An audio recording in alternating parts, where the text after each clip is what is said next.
Welcome to the A-Game Podcast with Nick Lamagna, digging into the minds and experiences of some of today's brightest entrepreneurs in real estate and business, along with Hollywood stars, UFC fighters, and your favorite rock bands. People that have figured out how to overcome obstacles, take chances, live boldly, and no matter what they do, they always bring their A-game.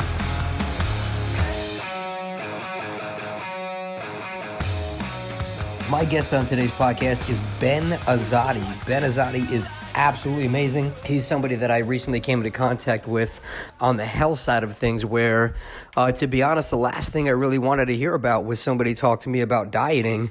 But I was absolutely blown away after years and years and decades of listening to health talks and coaches and reading books and podcasts. I have never been more impressed with somebody on the health side than I have been with Ben Azadi. He's going to give you guys some amazing life hacks and tips to do some basic things that you're doing anyway, and some really terrifying stats too on some really crazy numbers that they're going to give on the ways that cancer risks and diagnoses are going to go up over the next couple of years in a dramatic way, and some basic things, not necessarily all keto, but some things to do better to help you sleep, to have better energy, ways to just adjust some of the time, ways that you're exercising, having caffeine, taking in food. It was just amazing. I'm really blown away with him. I started implementing a lot of the things that he's given me already, and it's made a huge difference in my energy, the way I feel, my inflammation, some of my injuries. I really can't say enough. I've been running around telling everybody about the things that I have learned from Ben over the last couple of weeks, so I thought nothing better than to get him on a podcast for an hour so I can just direct everybody to that. So I really believe no matter where you are in life or what you're doing, this is something that's going to benefit everybody. You can reach Ben Azadi, BenAzadi, on Instagram at The Ben Azadi, Facebook, The Ben Azadi. He's got a great YouTube page, youtube.com/KetoCamp, KETOKAMP, and www.benazadi.com, BenAzadi. He has written books, The Intermittent Fasting Cheat Sheet, The Power of Sleep, The Perfect Health Book, Simple Steps Proven to Transform Your Health. Again, I cannot say enough great things about this guy. I really, really enjoy this podcast. I really love talking to him, and he's made a big difference for me so far. So I hope you guys will love it.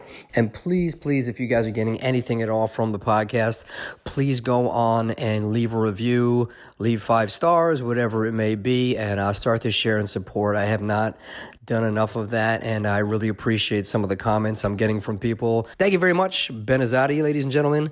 Enjoy the podcast. Thank you. All right, my guest today is Ben Azadi. He is an author as well as I call him a health guru. I don't know if you'd want that name, but some ways you guys can find him. You have him on Instagram.com/TheBenAzadi, Facebook.com/TheBenAzadi, YouTube.com/KetoCamp, BenAzadi.com. He has written such books as The Perfect Health Booklet, Simple Steps Proven to Transform Your Health, The Intermittent Fasting Cheat Sheet, and The Power of Sleep. More importantly, Ben and I spent some time together in Orlando about a week and a half ago. And to be honest, it was a business mastermind that I thought was actually awesome.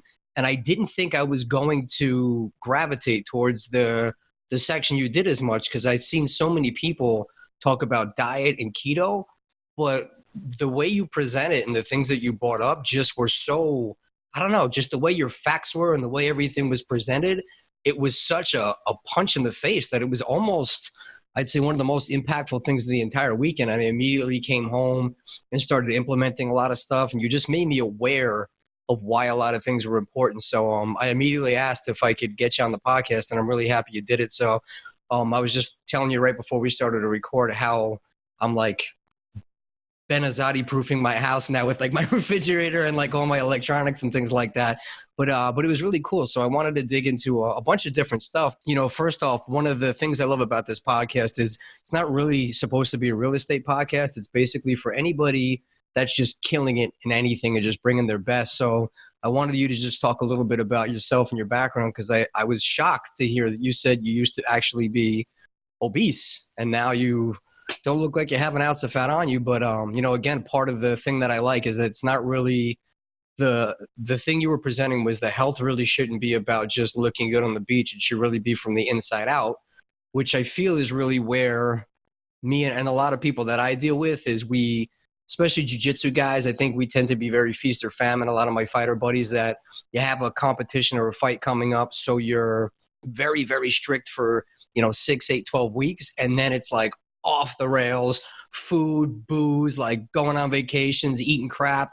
And, I'll go through drive-thrus every day and, I'm a huge like McRib addict, but then I'll go run 10 miles. Whereas now I'm starting to see like it shouldn't be me trying to be healthy to shed all the crappy food I'm eating. It should be me eating healthy to be healthy from the inside out, and then the other results will transform. So I'll let you kind of take it from there and just tell a little bit about yourself and what you've been through.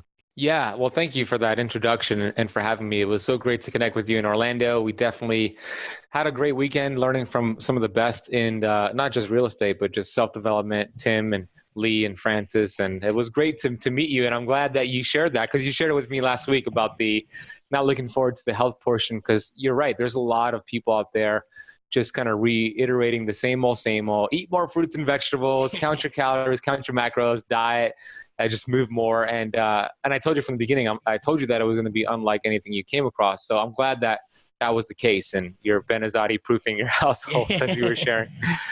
It's so important though, to have the awareness, right? Because there's so much information out there, enough to just make your head explode. You go on Dr. Google and you type in, what is the keto diet? Which, by the way, was the #1 searched health term in 2018. And then it's up there in 2019. What is the keto diet? You're going to get so much conflicting information, and not even just about keto, anything. You're going to get conflicting information on anything you search for. So it's, who do you believe? How do you know what's right? How do you know what's best for you? And I take it as a duty, responsibility, and obligation to do a lot of the research, to experiment and curate that information that's very easy to digest with actionable steps that make a big difference. And that's what my goal was when I gave that presentation in Orlando. And that's my goal right now on this podcast episode.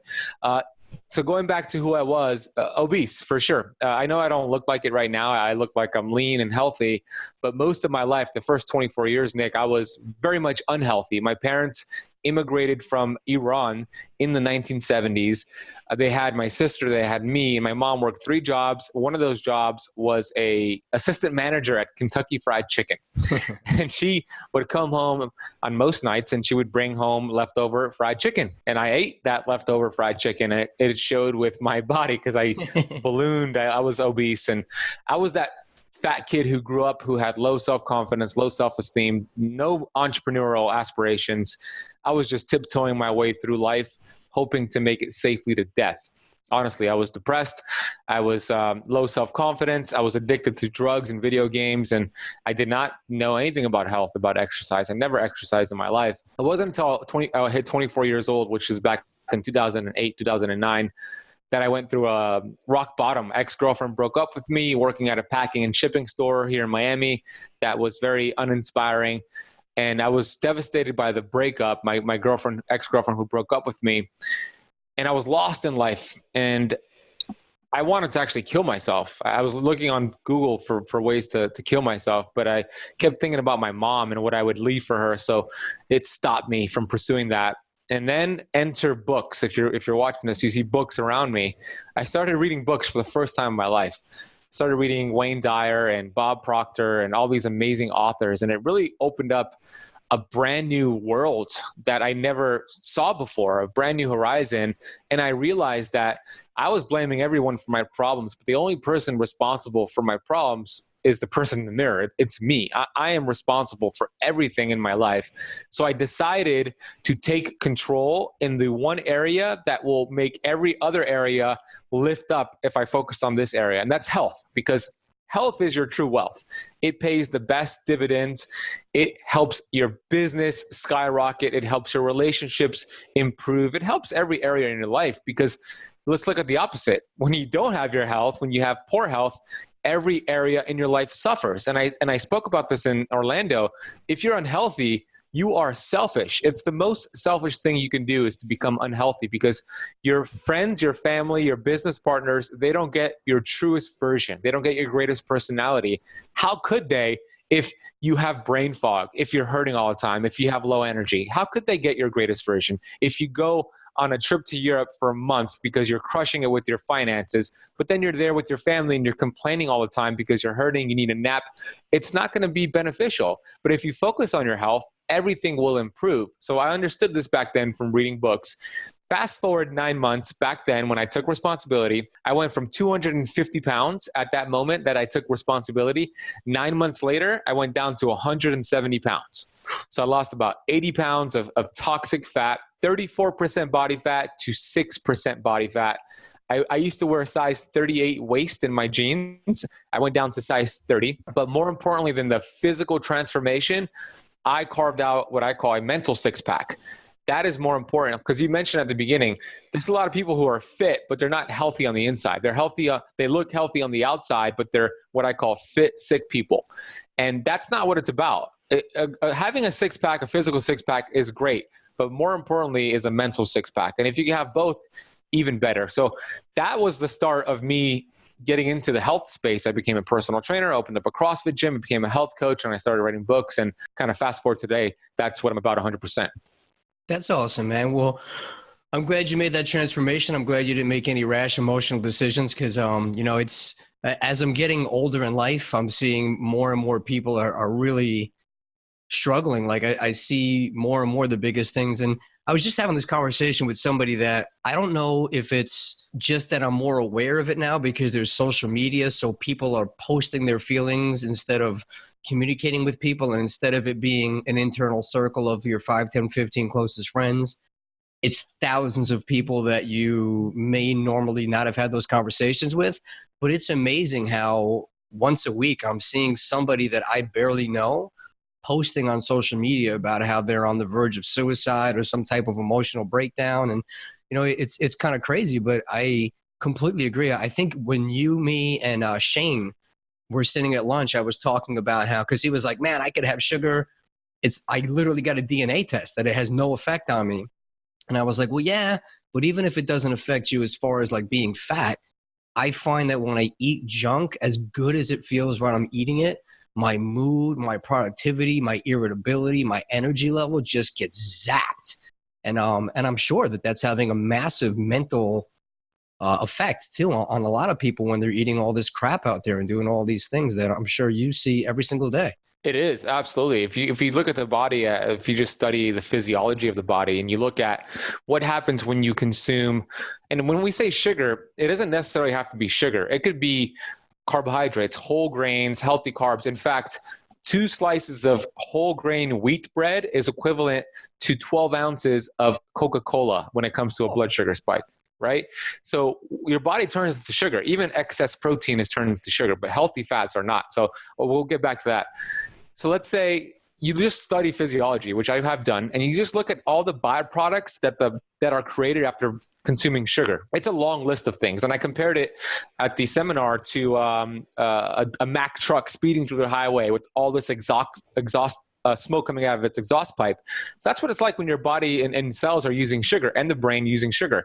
When you convert and you start eating more healthy fats, and maybe you do some sort of keto paleo diet, you're eating more healthy fats. I compare that to a Tesla, right? Clean energy, and the byproducts that are created is a shorter list. So if you could teach your body to do that and make that shift, because when you consume sugar and when you consume things that turn into sugar in the body, it raises glucose and insulin higher than if you consume more protein and fat. And the significance of that is whenever you raise glucose and insulin, you're automatically storing fat.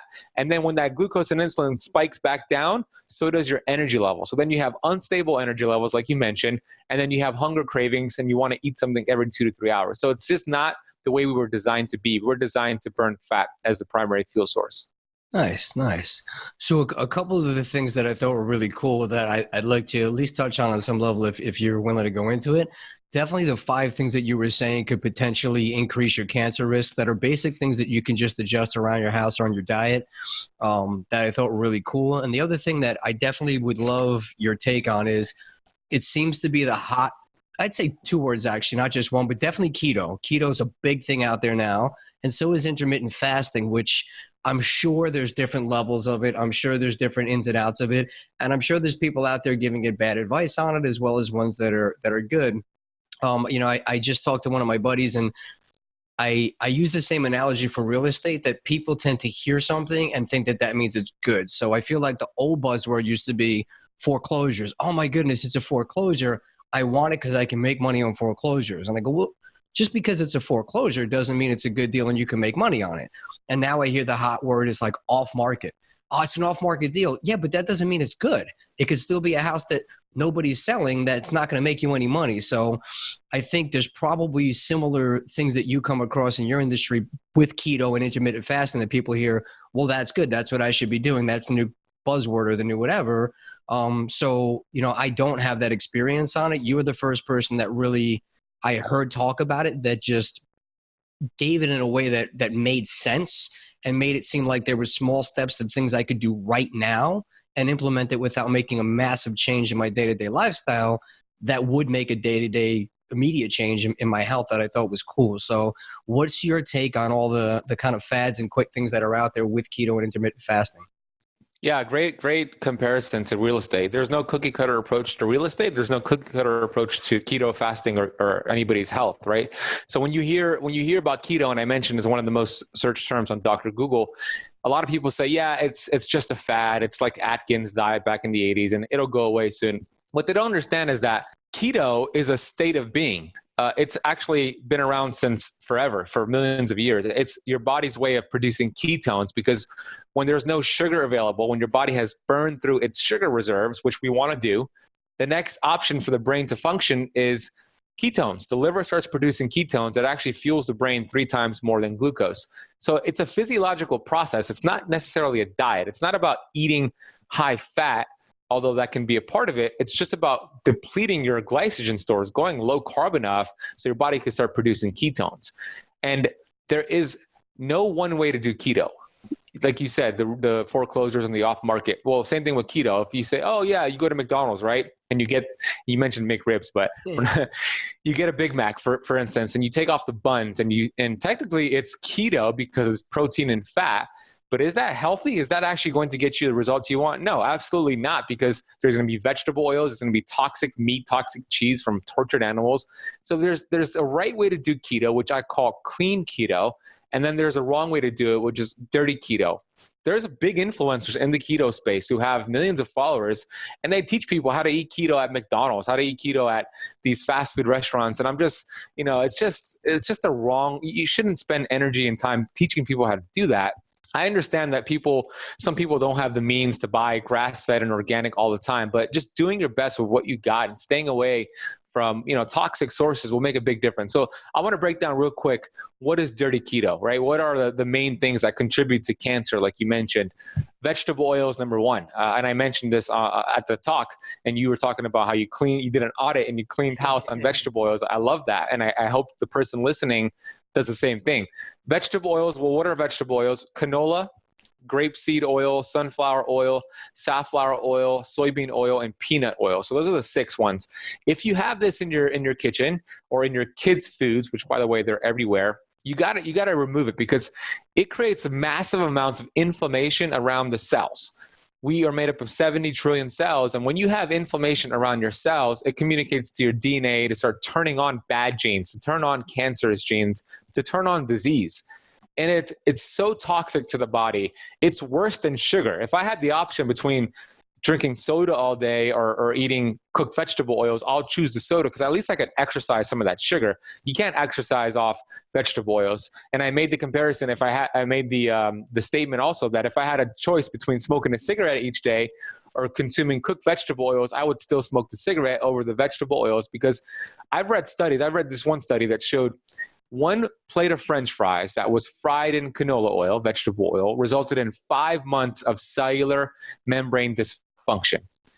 So that's 5 minutes of pleasure for 5 months of dysfunction. It's just not worth it, because that's dirty keto. But you could simply just make the swap over to healthy keto and have avocado oil, olive oil, coconut oil, grass-fed ghee, grass-fed butter. These are much healthier options. So that would be the first step right there. Low-hanging fruit. Look at your kitchen. Look at the food, the ingredients on the food you're giving your children, and swap it out for the healthier variety. I think that that's so crazy. I mean, that's such a basic thing that when you said it, I was like, vegetable oil, how is that not, and I'm sure it's part of the marketing there, but I've never heard that before. I'm thinking I'm doing good putting vegetable oil and stuff, and you're thinking that the thing that makes it bad is that it's a French fry, and then it's what it's fried in that's actually making it worse, which, thinking back made sense. So I did go and look at some of the things, and I swapped them out for, like, you can get basically fried sweet potatoes, fried zucchini, fried broccoli, things that look and almost taste like French fries, and they give me the mental satiation, like I'm eating something I shouldn't be, but I am. Is really doing a good job of killing those cravings, and having them here instead of going out and being like, well, I don't have food here, so now I have to go through a drive-through. I feel like that's been the biggest thing for me, is just knowing to read the labels and see what it's cooked with. But I guarantee most people that I know, I think everybody in that room we were sitting in, when you said that, was like, holy crap. Like, I thought, like, I knew avocado oils and coconut oils and stuff were healthy, but I didn't know that vegetable oils were not. Yeah, and like you said, it's the marketing. There's so much money, billions of dollars behind vegetable oils. It's so cheap to produce. They're doing a good job at selling it and promoting it as healthy. I mean, some of the vegetable oils have the ADA, not the ADA, the American Heart AAHA, the American Heart Association, saying it's heart healthy, and there's just a lot of corruption behind it. It's really not healthy because the way that it's extracted, it's already, that vegetable oil is rancid and spoiled before you even cook it, before you even have it on your shelf. It's rancid because the extraction process, and you can go on YouTube and watch these videos of how they do it.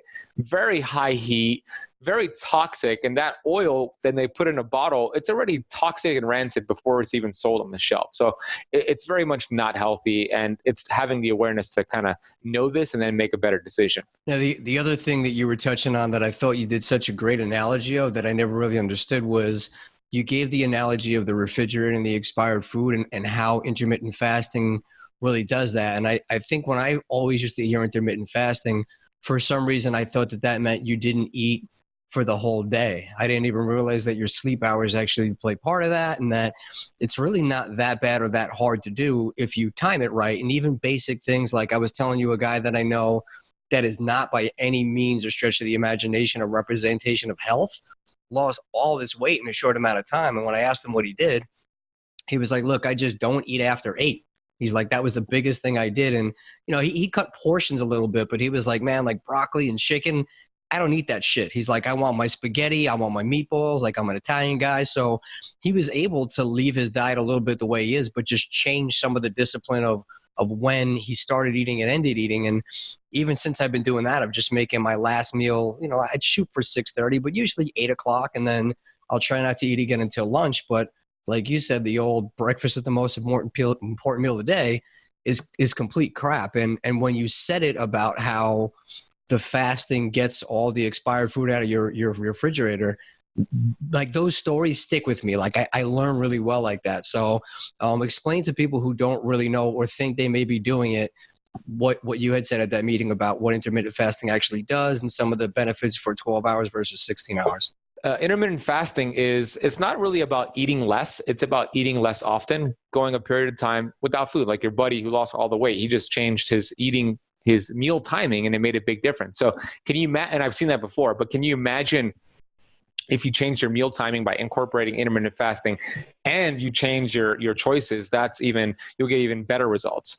Because weight loss is not the main indicator for health, although a lot of people would like to lose weight, and that's great, but it's not a main indicator of health, because we don't lose weight to get healthy. We get healthy to lose weight. And keto and fasting are two powerful ways to do it. So 12 hours should be the bare minimum. Every single human being should go at least, because it takes about 12 to 14 hours to process food to go from eating it to out the colon. So you want to make sure you're giving yourself at least 12 hours. Otherwise, you get this backlog and you get digestive issues that could lead to autoimmune diseases. Like leaky gut leads to autoimmune diseases. So 12 hours should be the bare minimum. So what does that look like on your schedule?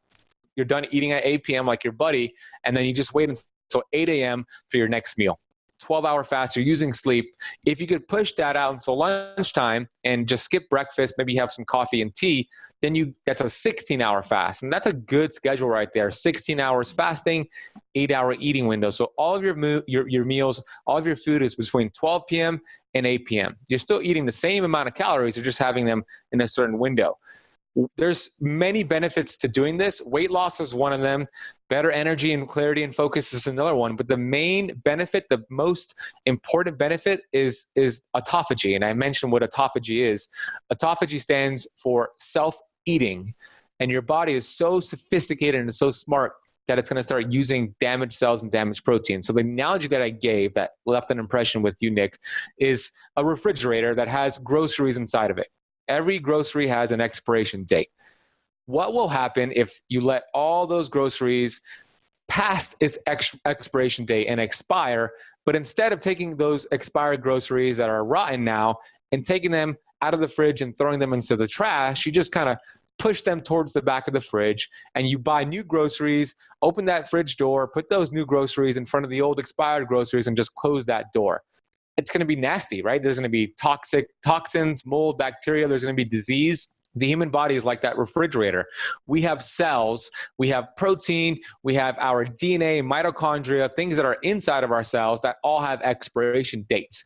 And if we don't take the time to throw out these expired groceries, then disease, bacteria, and nasty things start to happen in the body. So when we look at that, we look at our cells in the body, we know that we need to take time to throw out this trash. In fact, 70 billion cells per day need to be recycled. And one of the most powerful ways to get this recycling process going is autophagy. How do you activate autophagy? The most powerful way to do it is with fasting. So it's all coming full circle here. So when you practice intermittent fasting, the body is so freaking smart and sophisticated that it's going to seek out the damaged cells, so the expired groceries first, and use that for fuel before it touches any of the good stuff. So your body's actually recycling all these damaged cells, throwing it out, throwing it into the trash, and it's a great, powerful way to prevent disease and live a long, healthy life.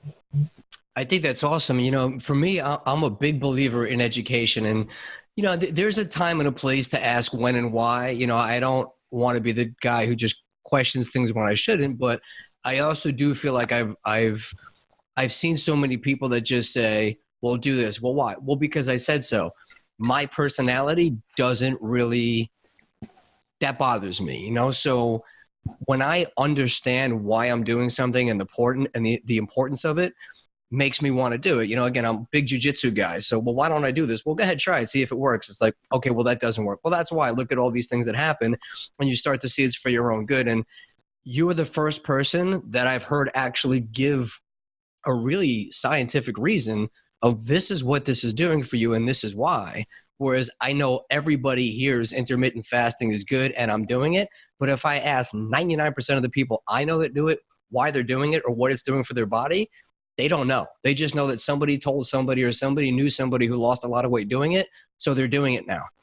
But that type of thing, when you're like, holy crap, like now I understand what that's doing to my body and how just by not doing that, all the good things I'm doing aren't even really getting in because I'm all clogged up and backed up. Like I really am a big believer in education and understanding will breed that change for most people, you know? So I think what you're doing is huge. And that's part of why it was just, again, I mean, I've been into health, I've been into weightlifting, I've been into exercising, MMA, boxing, track and field, soccer, all these things for years. I've read books, I've hired coaches, and you were the first person that within 30 minutes, I was like, man, I've never heard it like that. I've never heard it delivered like that. I've never seen. So, I mean, I really think what you're doing is important and huge. And it was enough to make me actually go home and order all these pre-done meals from the places that you said. And, you know, I don't do I come home from a weekend like that, I'm tired, and I feel like, you know what, I did a mastermind, I paid all this money, I learned all these things, I deserve a number 2 from McDonald's. And like, that's where my head goes, whereas I came home now and I was like, no,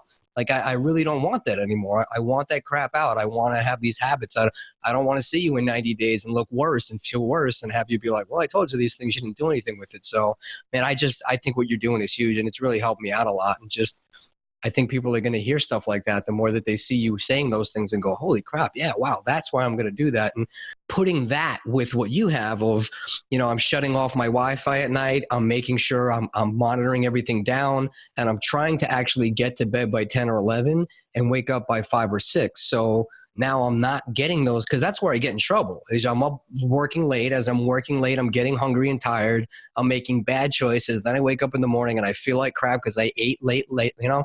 So it's just a vicious cycle. So just collaboratively, business-wise, like getting to bed earlier, turning those things off, creating better habits. I'm sleeping better. I'm waking up with more energy. And it's just, basic things, man, that I think are awesome. So I appreciate all the stuff you're doing there. As you could tell, I'm pretty excited about it. So I love it. Yeah, that's as you should be, because it makes a big difference. And I love it because you took action on it. You took action, you heard it and it resonated with you. That's one thing. But then the second thing is also taking action, because nothing happens until action is taken. And I have a shirt that says that action takers rule the world. So many people will hear that. I've spoken in front of so many people, and not everybody takes action. It'll resonate with them and they'll think about it, but then they don't take action, and nothing will change. I mean, you can have the best intentions in the world, but the world doesn't reward intentions. It rewards action. So I always tell people, if you're thinking about doing something, but you don't actually take action to do it, that's like winking at a pretty girl with the lights off. It's ineffective. It'll not get you the results you want. So you got to take action. So I acknowledge you for taking action, brother. It's good, man. I like that. But you're absolutely right. And it's funny because the more I surround myself with successful people, it's all the same cliche stuff you hear about. You have to take action. You have to be bold. You have to take risks. The journey of a mile.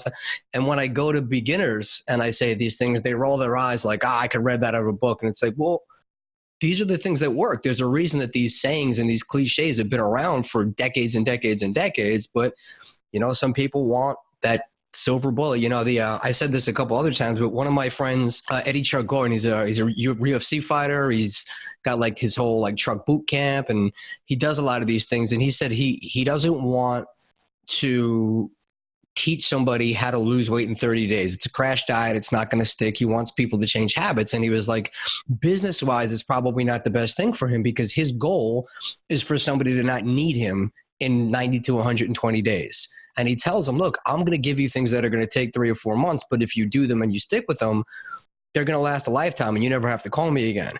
And then they go, yeah, but that guy, for $150, he's promising me I can do this in 2 weeks. I don't have to do anything. He's like, yeah, because it's crap. That's a get rich quick scheme. That's a lose weight quick scheme. It doesn't actually work. And they know it, but they still go, yeah, but that doesn't sound like as much work. I'm just going to do that, knowing that it's not going to work. Like, people just don't want to put the extra time and really make those changes. And I always give that example of, there's a reason why people who win the lottery are broke again within a year. It's because they didn't create good habits with money. Same thing with diets. Those crash diets you see on TV.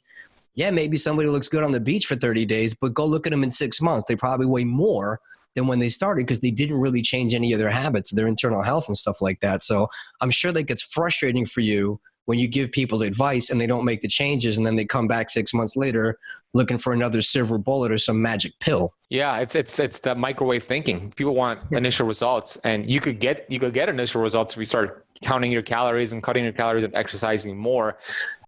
For sure, you'll lose some weight and you'll feel a little bit better. And then what happens? I mean, you're going to gain all that weight back, and you wrecked your metabolism. And now your hormones are all wonky. So if you want long-term proven results, then you take action on what Nick and I are talking about.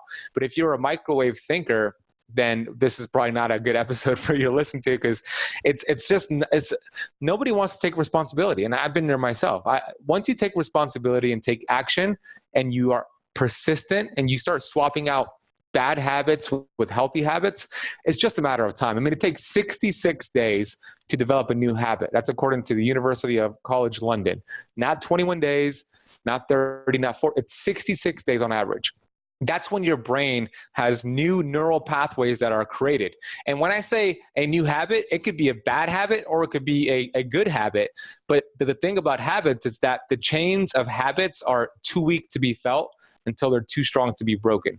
So once you got those neural grooves paved, it's very hard to break that habit until you change it for another 66 days. But if you could get somebody to coach you like Nick has done, I have a coach. I'm a coach and I have a coach. And I think anybody who calls themselves a coach should also have a coach. When you have somebody to guide you, after 66 days, you have these neural pathways, then it's just second nature. But if you give up and you quit beforehand, then you're never going to create this new pathway. And that's why so many people are not getting the results they want. So you got to stick with it and be persistent. Yeah, I agree with you. And that accountability really helps. I literally have an accountability coach, and my accountability coach has an accountability coach. Like, Mm-hmm. that's what successful people do. And I think people, especially starting out, they go, you know what? Like, I don't want to pay for this. I don't want to pay for that. And they think that even if they do, this is the only time I'm going to do it. And then, but things change, diets change, health changes, your goals change. And then you want to level up, which is all part of like what we're doing, and the stuff I learned from the people that I just started with 14 years ago are not the same stuff. And, I take jujitsu classes all the time with great guys, but then I take a private lesson with Matt Serra, and it's just that other just level of knowledge and mat time and stuff that like you can't really get. And then he doesn't want to be the biggest fish, so he'll go to Henzo. Like, it's a never ending thing. And I think that's how you grow, and that's how you continue to grow, and how everybody rises tides together, and that whole water finds its own level. It's constantly raising up. So I do love what you said that. And that's something I'll always do. I'll always pay for, bigger minds and bigger growth and bigger goals and bigger experiences. So I'm never the person who's, sitting there wondering what happened or getting left behind. I think it's such an important piece of success with everything in life, I love it. Yeah, you stand on the shoulders of giants, and you pay for it. You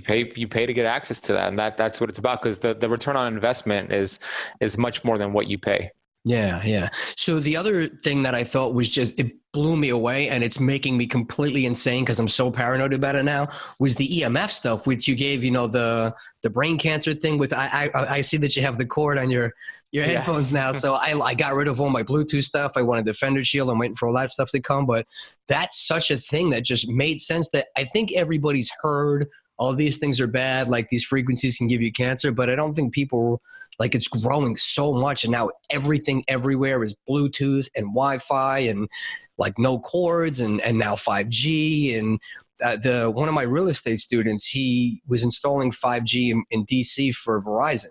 And he was like, dude, 5G is coming out in like 6 months. He's like, I'm terrified. He's like, us installing it, they make us wear like radiation gear and all this crazy stuff. He's like, they hide the 5G poles with these things that look like trees now, so people aren't even going to realize that they're there. He's like, and then like 2 weeks later, I see that my phone transferred over to 5G, and I'm like, it's in my pocket now. And that bone density thing you told me scared the crap out of me, that I won't even put my phone in my pockets now. I'm like trying to find ways to do things. So probably going to freak people out, but like jump into that, man, because I thought that was just nuts. That changed everything for me. That I'm probably overboard now, but it was terrifying. Yeah, good. I mean, it should. That's what helps people take action. So I'm glad that it did that, and you took the action. And some people think that it's a little woo-woo and there's not enough science to prove its damage, but the science is there if you look for it. It's just been buried by a lot of money.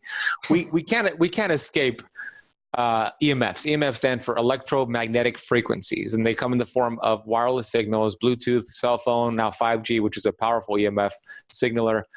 Comes from all over the place. We're not going to be able to escape it. That's for sure. It's here, and it's here to stay. And it's wonderful because it's allowing us to conduct this interview right now. It allows me to grow my business and my brand, but it's a double-edged sword. So there's things you can do throughout your day. If you have the awareness and you're just making these simple changes, and you mentioned a few of them, it'll make a big difference. And when it comes to EMF, it's all about duration and proximity. The closer it is and the longer it's close near you, the more damage it does. It actually creates cellular damage. And the bone density thing, let me share that. Dave Asprey, who is the founder of he wrote the Bulletproof Diet. He has a book called Headstrong. Very, very awesome guy. He did a bone density scan, and it showed 10% less bone density in his left hip pocket where he had his cell phone that he carried all the time. It was eating away at his freaking bones. And then you look at these brilliant cancer doctors, these oncologists. I was just in Nashville, and I shared this. I was in Nashville earlier this year, and there was about 6 or 7 doctors, brilliant oncologists, and they all said the number one concern when it comes to cancer, it's not even food, although that's a concern. It's not even lack of exercise or all these other things. It is actually EMFs. That was their number one concern when it comes to this cancer risk, because it's growing at such a rapid rate. Excessive EMFs. And one of the doctors shared about in the 80s when she started her practice, there's a type of cancer called glioblastoma, which is brain cancer. And back then in the 80s, the only people in her clinic, the only patients who ever had that cancer were 40, 50, 60-year-old executive males who had those big ass cell phones that they had against their head all the time. Now, she says, every single week she'll have a teenage woman, a teenage girl, a teenage boy, or a 20 or 25-year-old woman or male who has the same cancer. Because why? So many people are putting their cell phone to their head, proximity, and they're talking for hours, duration. And that is a number one killer right there.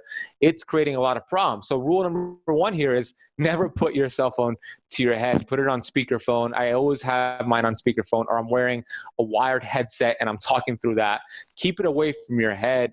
When I'm in airports, dude, and you see it now, I'm sure that now that you have the awareness, what is it? Like 50% of people are having their phone to their head and they're just there. I see pregnant ladies, pregnant women with the phone to their head, their phone on their belly while they talk. And it's I just want to go up to these people and, educate them. But obviously they're going to just think I'm crazy.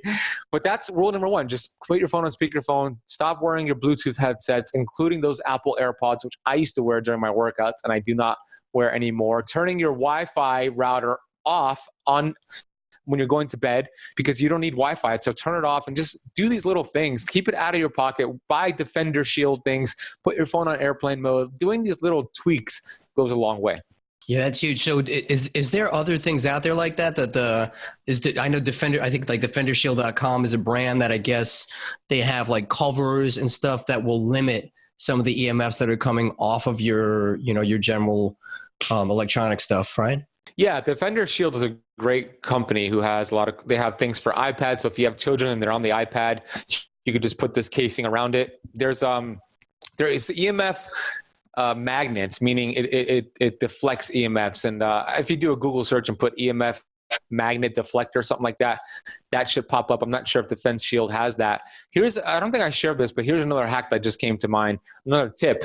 A great way to reduce the inflammation caused by EMFs or a lot of high EMFs is to do something called grounding.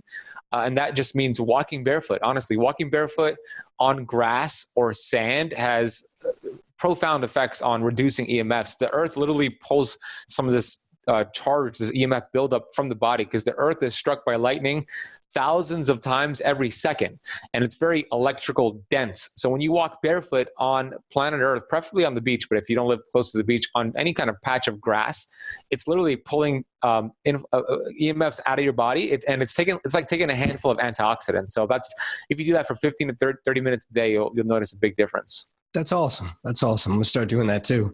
Yeah. As far as the intermittent fasting goes, I was thinking about this morning. So in the morning when I wake up, I take some vitamin D, and I take a couple of multivitamins, and I take bromelain with turmeric because I get a lot of information from jiu-jitsu years. But it says to take it when you first wake up on an empty stomach. Is that ruining the intermittent fast if I'm taking those like pills or those like gummy vitamins in the morning? Because I'm not eating like meals, but I don't know if that's killing the process.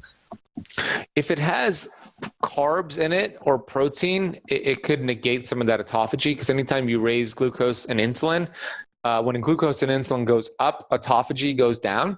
So if it has, you can check the label. If it has carbohydrates or protein, it's probably raising glucose and insulin. As a matter of fact, it is. So I would say if it has that, to have them with your meals, maybe when you break your fast later on. But if it doesn't have that, if it's just vitamins without any protein or carbohydrates, then you should be good. Okay, awesome. As far as workouts and stuff, so when I was actually training to fight, I would not do my cardio in the morning because I didn't want to be a punching bag for the sparring later on and like run 5-10 miles in the morning and then I can't move. So I would do my cardio at night. But when I was doing my cardio at night and sparring and training during the day, I was eating better. I was healthier. I had better eating and drinking habits, but I didn't lose as much weight. And then when we switched it over, that I wasn't competing and I could just train whenever I wanted, I would wake up in the morning and I would do cardio first thing in the morning. And then I would just train whatever through the day because the training wasn't as intense. I didn't have to be as on point, but I would be eating fast food and drinking alcohol. And I cut way more weight when I was doing the cardio in the morning, eating crappier. And I understand internally I probably wasn't as healthy, but is there any science behind why that happens? Or, I'm sure if I was doing that and eating clean, I probably would have had an even better result. But I just thought it was like amazing to see the difference in how I lost more weight with worse habits just from switching the time of day I was exercising. Were you exercising in the morning on an empty stomach? Yes. Yeah. Yeah. Well, that's it. That's it right there, because your body is just so think about it this way. When you wake up in the morning, your glycogen stores, which is where you store carbohydrates, where your body, it's your sugar reserves. It's stored in your liver and also in your muscle cells. When you're sleeping overnight, obviously you're not eating. So your body is burning through your sugar reserves throughout the night. So when you wake up in the morning, it's already low.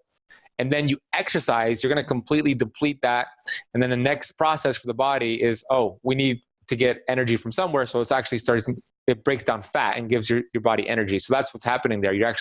We're able to tap into your fat stores for energy during a fasted cardio workout, which is one of the tips I give my clients. Do a fasted cardio workout in the morning and you'll burn a lot more fat. You could burn a lot more than what you would do later on in the day with the full glycogen stores.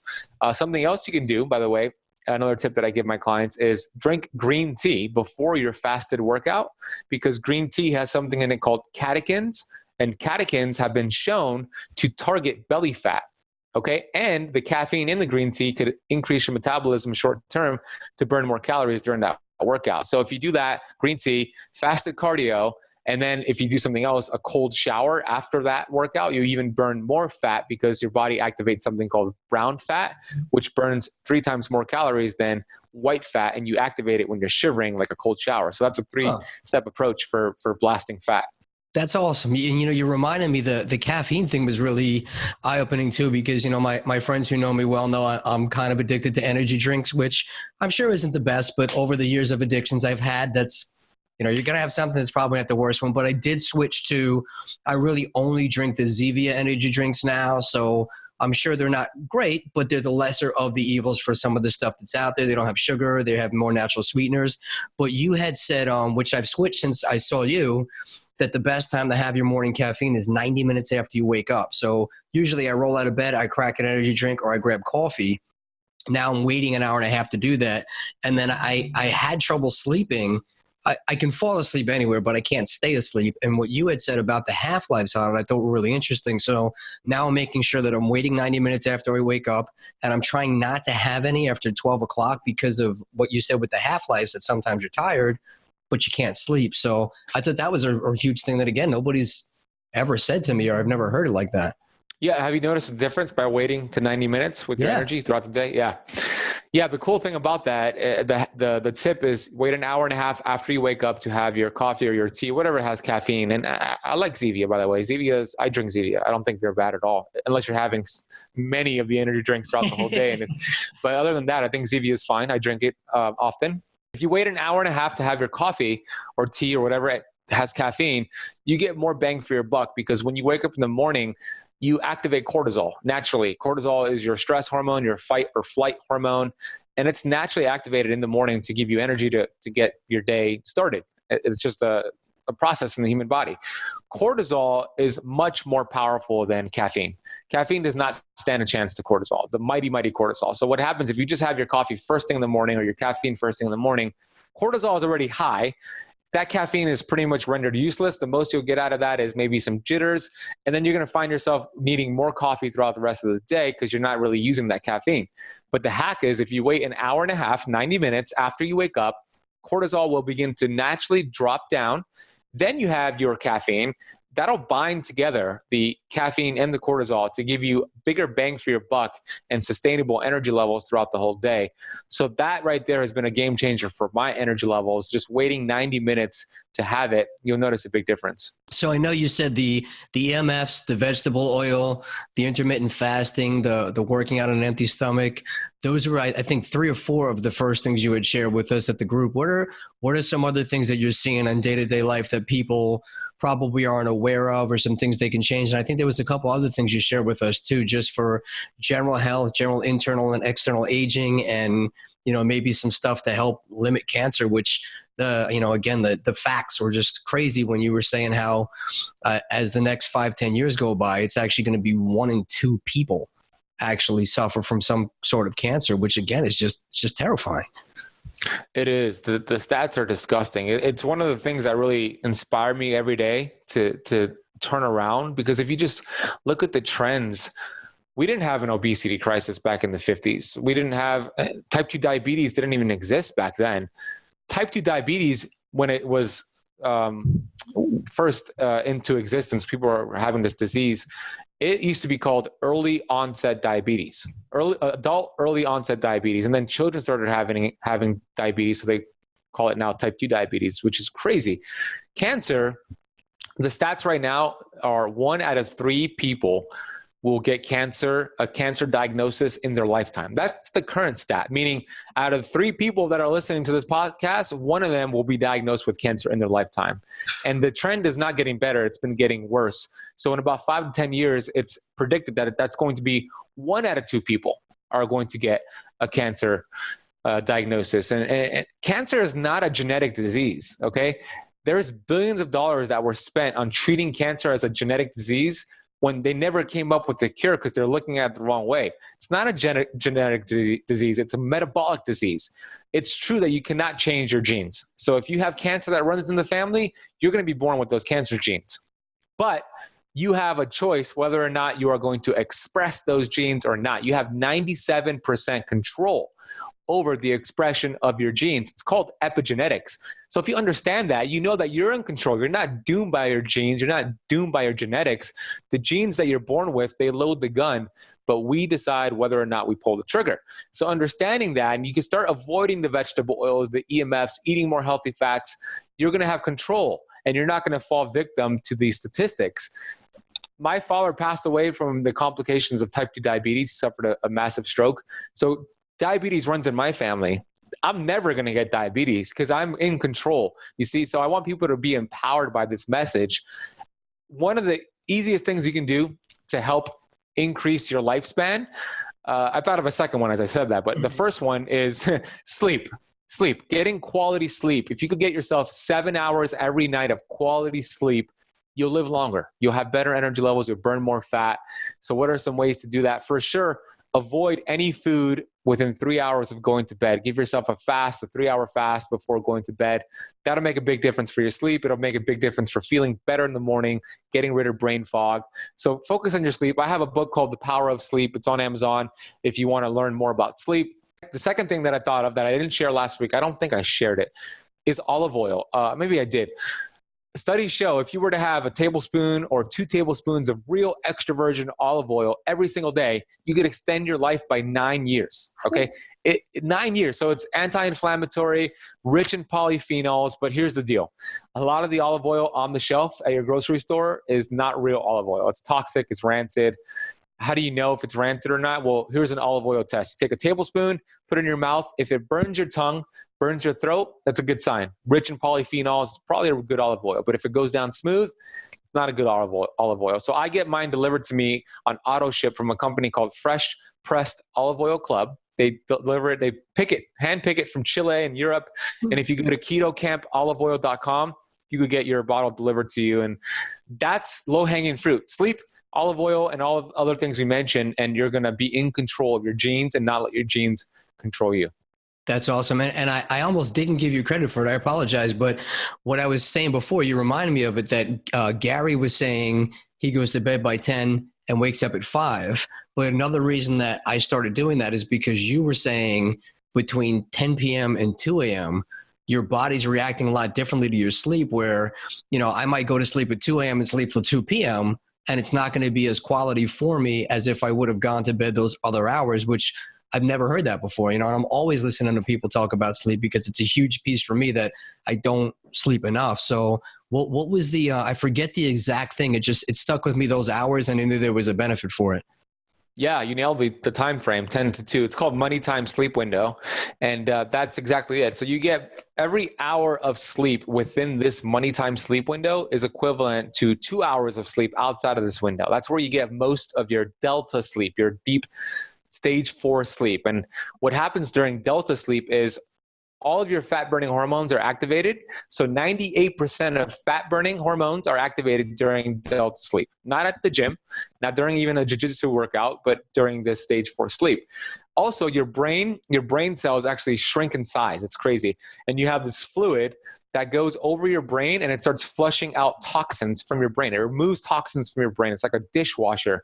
This only happens during stage 4 sleep. And most of stage 4 sleep occurs between in between money time sleep window. So it depends on where you live, how close you are to the equator, but it's roughly 10 p.m. to 2 a.m. So if you are in the habit of going to bed late and waking up late, it's time to switch it and go to bed early and wake up earlier. It'll make a huge difference for your health. Honestly, it will. And Gary does it, and now you're doing it too.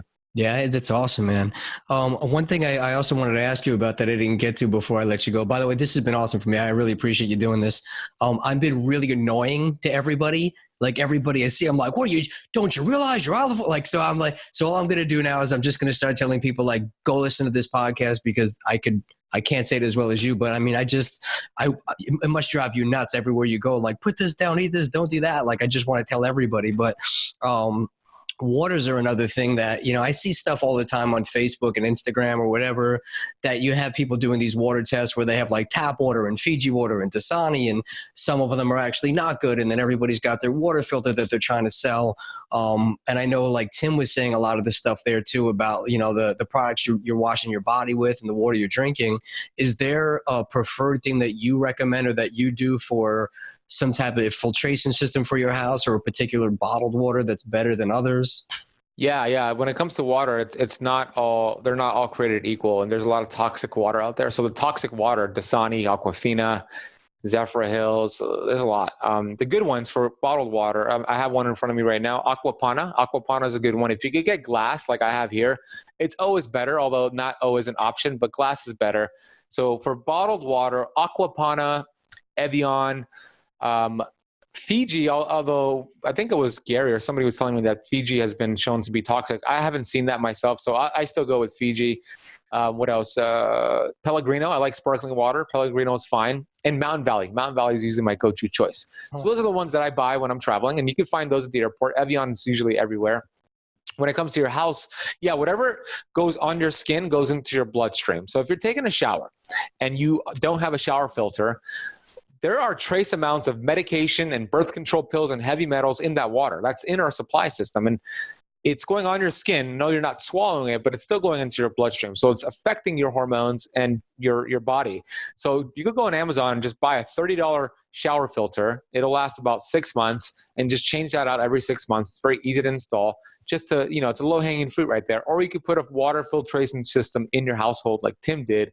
But these are things that people are not aware of. But once you incorporate it, it really starts making a big difference in the long run. That's awesome. Another thing that I thought was just mind-blowing, and if you don't want to share it, I can cut this out for sure, but without giving names, the story you told about, Tim's friends that had the issues, and they gave him those really bad options, and then just changing his diet and doing some of the things that you've been helping with. Is that a story you could share? Yeah, but that's Tim's story. So I don't really know this. I don't remember the specifics of it, but he was pretty much diagnosed with a terminal disease that said, your options are zero. There's nothing we can do here for you. So he changed his diet. This guy changed his diet around. He changed everything he was doing. He was more aware of what he was putting on his skin, all these toxins. He started removing it, and he was actually able to heal himself. And that's just a testament. And I don't have the specifics, so Tim could share the specifics, but he was able to heal himself by changing his daily choices, by changing what he put into his mouth, what he put into his skin, what he was breathing. That's a testament to the amazing healing capabilities of the human body. If you could start removing the interference, the body has an amazing capability to start healing itself. And that's this one example of many that are out there. And we have this power within us. We just need to identify what's interfering with the healing. Once you identify it, you remove it, then the healing starts to occur.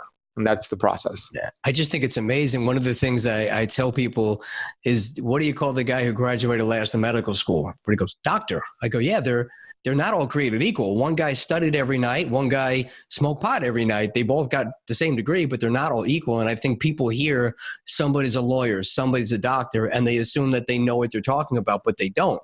And, a doctor, like in that situation, again, I don't know the exact specifics, but it was pretty much, we're either going to amputate your leg or you're going to die. That's it. And he was like, I don't like either one of those, and did those things. So, people who don't question these things or don't have the education that people like you out there are giving are going to either die or lose their leg in that situation, where there's all these other things that you can do that you listen to these people that are the so-called experts and everything, and they're giving bad info because they've heard from people who read out of a book, and everybody listens to it instead of questioning it. And that's part of what I love about, I know technology is a double-edged sword, but being able to have information and testimonials and share stuff like that people didn't hear or see before, I think over the next 5, 10, 15, 20 years are going to just drastically change all the things that for 100 years people have thought and learned and just taken as gospel and truth. We're going to start to really see a major shift. Like I really think it's going to turn into almost like a renaissance looking back. It's crazy, but it's exciting.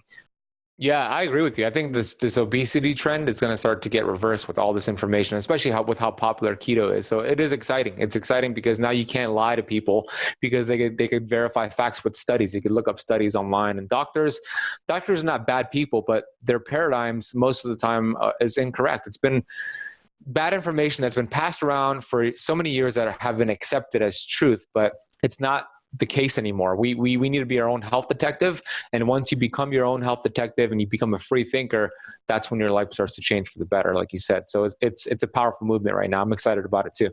Yeah, me too, man. I appreciate what you're doing. It's helping me, and I'm hoping this is going to get out there. And I know you're all over the place. You just came back from Park City, one of my favorite places. But as far as people listening, I'm going to promote this on social media. I'm going to pass it around to everybody. I know I see the Keto Camp thing back there. It's Ben Azadi, right? So Facebook, Instagram. I know your YouTube channel is huge. You said what, 60,000 people on it, or I know you're just kicking butt, but tell people some of the ways they can reach you, some of the ways I think you do personal mentoring, coaching, counseling, things like that. So just talk. Yeah. How can people find you? What can you do? How can you help people? Yeah, well, first of all, thank you for having me on this podcast. You're an awesome dude. You're an action taker. I'm grateful to have met you in Orlando, and I'm excited to see your growth over the next few years. You're an awesome dude, Nick. So thank you. And this podcast is great. And leave him a review, because for podcasters, man, it makes a big difference. Leave him a review, screenshot this and share it on your story. Like, do things and tag them, because doing things like that really helps the creators of this podcast. And we're doing this for free. We're doing this to get the information out there. So help Nick out and rate and review his podcast. I have a podcast too, Keto Camp Podcast. So for you podcast listeners, if you want to learn more about this information that I shared about health, go subscribe to my podcast. It's called the Keto Camp Podcast with Ben Azadi. My YouTube channel is great. I have a lot of resources. I'm putting 6 brand new videos on there every week at youtube.com/ketocamp. And then on Instagram, at the Ben Azadi.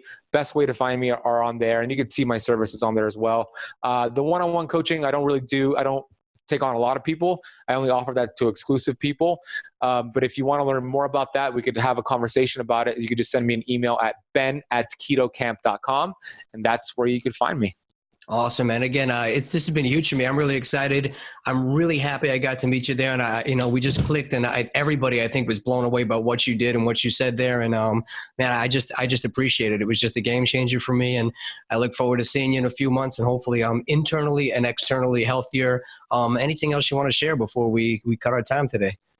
Yeah, I mean, what you said, internally, it starts on the inside before it manifests on the outside. So you gotta have positive thoughts. I know it sounds woo-woo to some people, but you gotta actually expect that you're going to get healthy. You need to have the thoughts that are conducive to the body you want, to the health you want to have. So it's everything that you want on the outside. It has to happen on the inside first. So you get healthy on the inside. You start focusing on your thoughts. You start manifesting love and gratitude. Everything else that we talked about becomes that much more efficient. So work on the inside, and it'll happen on the outside. Those are my final words. Awesome, man. Thank you so much. I'm going to put all your links for all your stuff in the show notes. And I think everybody should go and Ben Azadi proof their body and their house right away, because it's been awesome, man. So I can't thank you enough, man. This has been awesome. It's awesome meeting you. I look forward to seeing you at the next mastermind. And if there's anything I can do for you in the meantime, just definitely shoot me a message, man. Happy to help, happy to promote anything you're doing. I believe in it. And this was awesome, man. Thank you for doing this. Yeah, right on. Thank you, brother. Have a great day, man.